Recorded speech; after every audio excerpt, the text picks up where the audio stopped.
For this week's discussion question, we were asked to talk about a condition in Module 8, which has to do with the endocrine system. So I'm just going to talk about SIADH and DI. They are both conditions in the endocrine system, specifically the pituitary gland.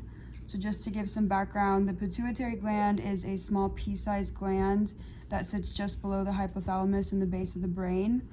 And its function is to make several important hormones the body needs, such as ADH.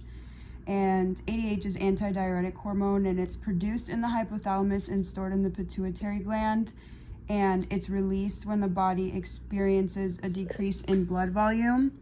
So when ADH is released, the body does not release water.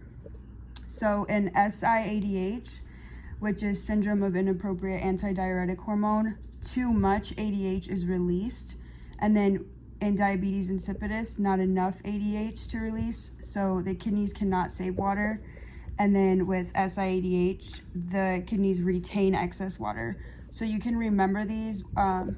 SIADH would be you're like soaked inside, and then with DI, you're dry inside. So the cause of SIADH can be disorders of the brain, such as injury, tumors, and infection. It can also be caused by brain surgery, lung disease, and sepsis.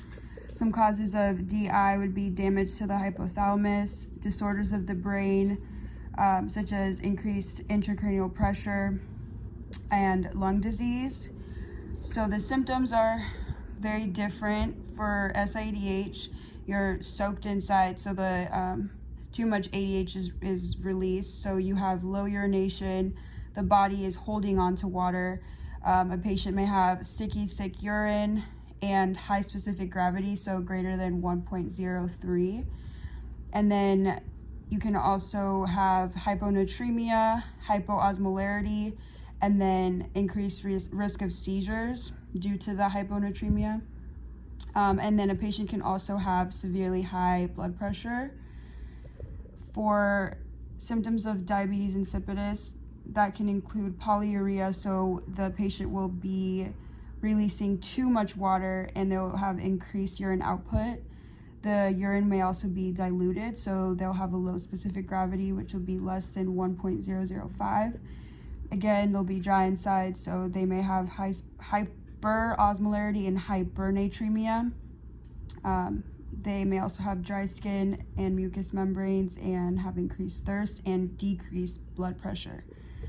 The treatment for SIADH is fluid restriction, loop diuretics, and correcting the sodium deficit. So you can give hypertonic IV, and that will treat that SIADH by replenishing the sodium. It's also important to weigh the patient daily and initiate seizure precautions. So watching for headache, confusion, and lethargy. And then if untreated, this can lead to coma and death.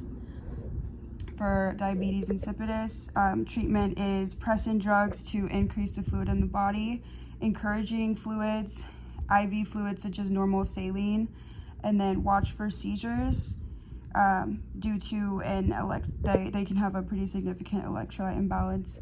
And then it's also important to weigh the patient daily. So again, these are just two conditions in the endocrine system. They both have to do with ADH. They're pretty much opposite of each other. So yeah, that's all I have. Thank you.